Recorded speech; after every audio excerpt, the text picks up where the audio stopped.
सकता है ना हमारा कभी मूड बने। अच्छा, तो हम भी रिक्शा लेके जाके माइक लगाएंगे, हम भी गाली देंगे। तो हम बोलेंगे उनको भाई हितेंद्र ठाकुर के ऊपर कार्रवाई करो, बाद में हमारे ऊपर, और करना है तो दोनों के ऊपर करो। वो तो आमदार उनकी कार्रवाई नहीं होगी, आपकी तो हो जाएगी। तो फिर वो कानून तो सबको लागू होता है ना, सेम कानून तो दोनों को लागू होता है ना। अगर हितेंद्र ठाकुर गाली देने के बाद भी उसके ऊपर कार्रवाई नहीं होगी, हमने गाली दी तो हमारे ऊपर क्यों होगी? तो जब मूड करेगा रिक्शा लेके चले हाँ, जाएंगे। हम तो जिस दिन हमारे मूड में रहेंगे, हम कहीं बैठेंगे और हमारा मूड बन गया तो हम लोग जाके सीधा रिक्शा लगा देंगे, हम 4-5 लोग रोके नीचे से गाली देना चालू करेंगे, और क्या करेंगे? अच्छा, तो कार्रवाई नहीं होगी। या हमारे ऊपर कार्रवाई होगी तो हितेंद्र ठाकुर के ऊपर भी होना चाहिए। मध्ये फटकावी येऊन कमिश्नर साहेब तुम्हाला बोलतोय ऑफिस इतना डर गया है कि ये यहाँ से बदली होने के चक्कर में है। अंदर की बात मैं आपको बताता हूँ, शायद जाके वो मुख्यमंत्री से बात भी करके आया कि मुझे यहाँ से और कहीं का ट्रांसफर होगा। अगस्त को वसीम विरार महानगर पालिका में एक सभा होती है। उस सभा में आमदार हितेंद्र ठाकुर भी रहते हैं। उस सभा में आमदार हितेंद्र ठाकुर आयुक्त को गालियां देते हैं और ये वीडियो सोशल मीडिया पर खूब वायरल होता है। जिसके बाद वसीम विरार के तमाम पक्ष के नेता इस विरोध में वसीम विरार महानगर पालिका के आयुक्त के कैबिन में जाते हैं और उनसे आमदार हितेंद्र ठाकुर पे कार्रवाई करने की मांग करते हैं। लेकिन कार्रवाई अभी तक कुछ नहीं हुई और आयुक्त अनिल पवार खामोश बैठे हैं। तमाम विषय को लेकर हम चर्चा करेंगे जनार्दन पाटिल से, मामा से, कि आखिरकार इतना अपमानित होने के बावजूद भी वसीम विरार के आयुक्त खामोश बैठे हैं। किसका डर है और क्या वजह है?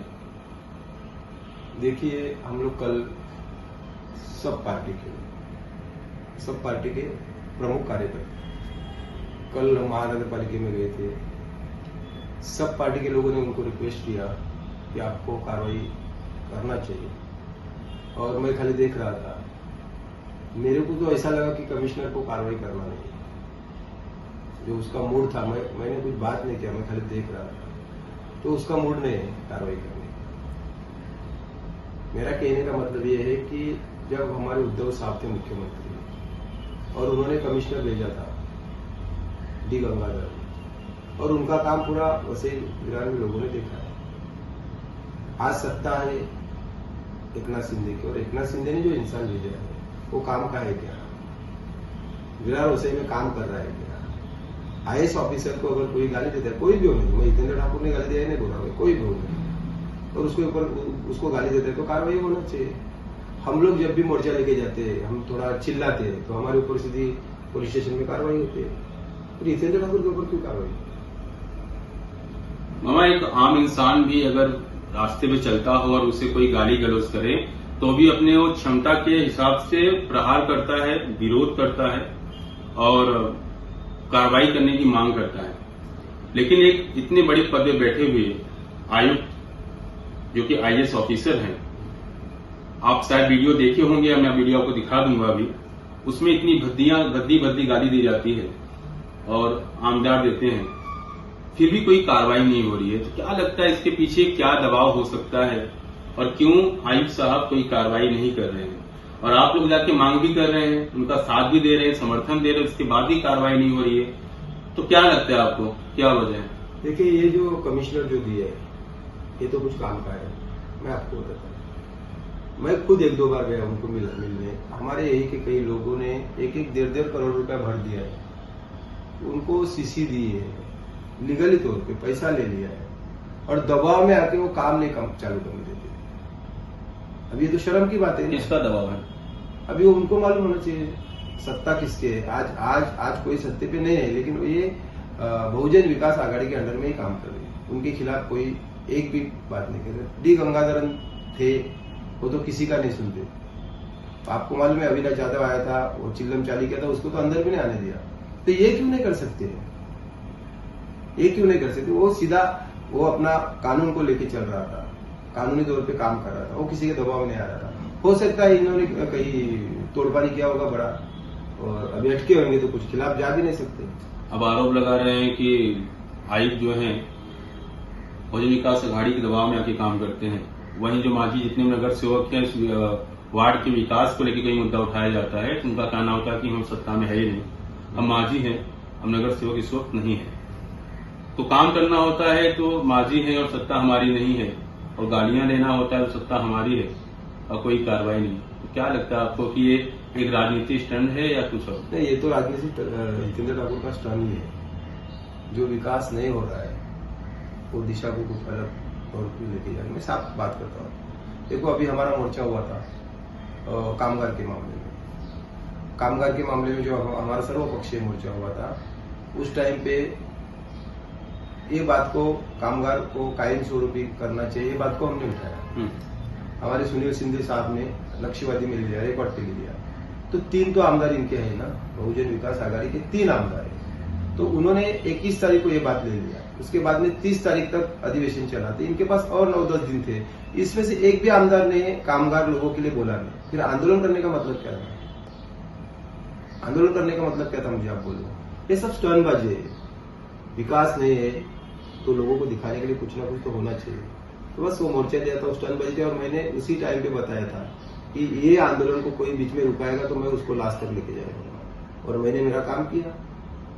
अभी मैं तो एक उद्धव साहब के शिवसेना का एक पालघर जिले का संगठन प्रमुख हूं। अभी यहाँ तो 3-3 आमदार है ना। अगर हम लेटर दे सकते हैं लोगों के लिए तो वो क्यों ने अधिवेशन में आवाज उठाया? 3 आमदार में से एक में तो आवाज उठाना चाहिए था। अभी लोगों को समझना चाहिए बात। अभी इनका साल का बजट जो है महानगर पालिका का, गवर्नमेंट इनको 2000 करोड़ के ऊपर ही दे रहे हर एक साल में। तो फिर वो पैसा कहाँ जा रहा है? यहाँ रोड की सुविधा नहीं, रोड पे आप जा रहे देख रहे, पानी की सुविधा नहीं, तो क्यों नहीं हो रही? विकास काम के बारे में बोलेंगे तो जहाँ ग्रामीण भाग है, जो हम लोग जो गांव में रहते हैं, हम लोगों का पहले ही विरोध था महानगर पालिका को। वो गांव को जबरदस्ती लिया गया। वहां आज भी विकास नहीं। आपको मैं बताता हूँ, 25 लाख का काम तो मेरे गांव में मैंने खुद किया। महानगर पालिका में जाके बोल के थक गए। और जो भिखारी के सरीका जाके वहां बात करने का वो तो हमारे पुण्य में है नहीं। तो मैंने आके आप गांव में देखो, 25 लाख के ऊपर 2 रोड मैंने खुद मेरे खर्चे से बनाया। तो फिर ये महानगर पालिका का फायदा क्या हमें, और ये नीति मंडली का क्या फायदा है हमें? बोलो। जो गांव को ग्राम पंचायत था और जिला परिषद के माध्यम से काम हो रहा था, जब आप लोगों की औकात ही नहीं विकास काम करने की, तो लिया क्यों गांव को? तो क्या लगता है आपको कि जो गाली दिया गया आयुक्त को सही था? उसको समर्थन करते हैं? अभी लोग करते? देखिए, एक आमदार जो है, आयुक्त के काम को देखते होता है आप? मैं आपको बताता हूँ, आमदार है, पूरे वसई तालुके की जिम्मेदारी उनके ऊपर है। उन्होंने ऐसा गाली तो नहीं देना चाहिए था। अगर यही बात होती तो उनको एक कैबिन में लेके जाके उनको डांटना चाहिए था। मैं नहीं बोल रहा हूँ, अगर वो गलत काम करे तो उसको डांटना भी चाहिए। लेकिन 15 अगस्त के दिन, स्वतंत्र दिन के दिन था, और वहाँ जो प्रोग्राम में लोगों को बुलाया था, तो गलत बात ये नहीं होना चाहिए। अब कोई कार्रवाई अगर नहीं होती है, आयुक्त कोई कार्रवाई नहीं करते हैं आप लोग के समर्थन देने के बाद भी, तो आप क्या करेंगे? नहीं, देखिए, वो आयुक्त तो कार्रवाई करे या ना करे वो उनकी मर्जी है। हम वसई के नागरिक होने के नाते हम सर्वपक्षीय लोगों ने कल हम पुलिस स्टेशन में जाके हमारा निवेदन दिया कि आप कार्रवाई करो। अगर विरार पुलिस स्टेशन में उनके ऊपर कार्रवाई नहीं हुई तो हम लोग जाके कमिश्नर से बात करेंगे। ये हमारा काम करने का तरीका है, वो हम करेंगे, कोई भी होने दो। मतलब आने वाले भविष्य में कोई भी आदमी जाएगा और आयुक्त से गाली गलौज करेगा? हो सकता है ना हमारा कभी मूड बने। अच्छा, तो हम भी रिक्शा लेके जाके माइक लगाएंगे, हम भी गाली देंगे। तो हम बोलेंगे उनको, भाई हितेंद्र ठाकुर के ऊपर कार्रवाई करो, बाद में हमारे ऊपर करो, और करना है तो दोनों के ऊपर करो। वो तो आमदार, उनकी कार्रवाई नहीं होगी, आप पे तो हो जाएगी। तो फिर वो कानून तो सबको लागू होता है ना, सेम कानून तो दोनों को लागू होता है ना। अगर हितेंद्र ठाकुर गाली देने के बाद में उसके ऊपर कार्रवाई नहीं होगी, हमने गाली दी तो हमारे ऊपर क्यों होगी? जब मूड करेगा रिक्शा लेके चले जाएंगे। हम तो जिस दिन हमारे मूड में रहेंगे, हम कहीं बैठेंगे और हमारा मूड बन गया तो हम लोग जाके सीधा रिक्शा लगा देंगे, हम 4-5 लोगों को रोके नीचे से गाली देना चालू करेंगे, और क्या करेंगे? उस पर कोई कार्रवाई नहीं होगी। हमारे ऊपर कार्रवाई होगी तो हितेंद्र ठाकुर के ऊपर भी होना चाहिए ना। ये तो जीत हो गई कि आप भी गाली देंगे। अरे कोई भी पार्टी का आदमी जाके गाली दे सकता है ना। अगर वो कार्रवाई नहीं करेंगे तो कोई भी गाली देगा, सीधी बात है। मान लिया जाए आने वाले वक्त में कोई शिकायत रहेगी और आयुक्त कोई कार्रवाई नहीं करेंगे, मेरे हिसाब से तो मैं आपको बोल रहा हूँ, आयुक्त इतना डर गया है कि ये यहाँ से बदली होने के चक्कर में है। अंदर की बात मैं आपको बताता हूँ, शायद जाके वो मुख्यमंत्री से बात भी करके आया कि मुझे यहाँ से और कहीं का ट्रांसफर करो। तो अब फिर नया आयुक्त कौन आएगा? आएगा तो अच्छा देना चाहिए। कौन लाएगा फिर? कौन लाएगा? वो हितेंद्र ठाकुर के इशारे पे आएगा। आपका कहना है जो पहले आज के कंडीशन में एकनाथ शिंदे और हितेंद्र ठाकुर एक ही साथ में है। आपको मालूम है, पूरा वीडियो वायरल हुआ है। एकनाथ शिंदे ने हितेंद्र ठाकुर को बोला आपको शिकायत का मौका नहीं मिलेगा। तो आगे की बात क्या है? जब हमारे उद्धव साहब मुख्यमंत्री थे तभी ऐसा हुआ क्या? नहीं हुआ ना। अगर सरकार ऐसी रहेगी तो ऐसे आयुक्त आने वाले हैं। तो वसीम विरार की जनता की इसमें क्या गलती है? गलती क्या, यहाँ वसई विरार की जनता का आज ऐसी हालत है कि अंधा पीस रहा है और कुत्ता खा रहा है। ऐसी हमारा एक मराठी में है कि अंध दलते और कुत्रा खाते, ऐसी विरार महानगर पालिका की कंडीशन आज है। ले मान लिया जाए कि अगर कोई कार्रवाई नहीं होती है, कोई समस्याओं का हल नहीं होता है, तो कोई भी जाएगा आयुक्त के कैबिन के अंदर और वहां जाके गाली देगा, या फिर नीचे सब बता रहे हैं कि आपका ही कहीं मूड हो गया, कभी आप कहीं बैठे रहेंगे, आपका मूड हो गया तो आप खुद जाके रिक्शे माइक लगा के वहां पे गाली देंगे। और कार्रवाई जब होगी, हम मांग करेंगे कि पहले आमदा हितन ठाकुर पे कार्रवाई हो, उनपे FIR हो, फिर आप पे FIR हो। सेम दोनों के ऊपर जो उनको कलम लगेगा वही मुझे कलम लगेगा। आपको नहीं लगता है सब करने के बाद वसीम विरार महानगर पालिका एक सर्कल जैसा बन जाएगा? तो चार नेता यहाँ गाली दे रहे हैं, 4 नेता वहां गाली दे रहे हैं। तो अभी विरार वसई महानगर पालिका का जो कारोबार है ना, वो सर्कस के तरीके ही चल रहा है ना।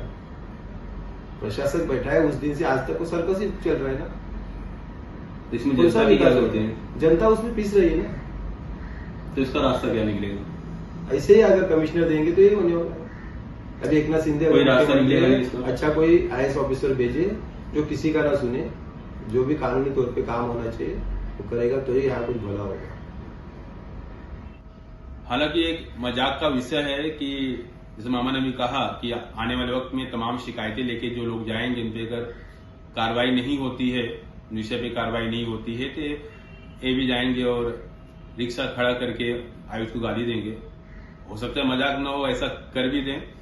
तो आने वाले वक्त में वसई विरार महानगर पालिका में कई चीजें घटित होने वाली हैं और जिसका जिम्मेदार शायद आयुक्त ही होंगे, क्योंकि एक आयुक्त इतना अपमानित होने के बाद, गाली खाने के बाद भी कोई कार्रवाई नहीं करते हैं, कोई एक्शन नहीं लेते हैं, तो इसका असर कहीं न कहीं वसई विरार महानगर पालिका की कार्यशैली पड़ेगा। देखना होगा आने वाले वक्त में वसई विरार महानगर के बाहर और क्या नई घटनाएं सामने आती है। कैमरा पर्सन अभिषेक के साथ में रवि पंडित, ओके न्यूज विरार।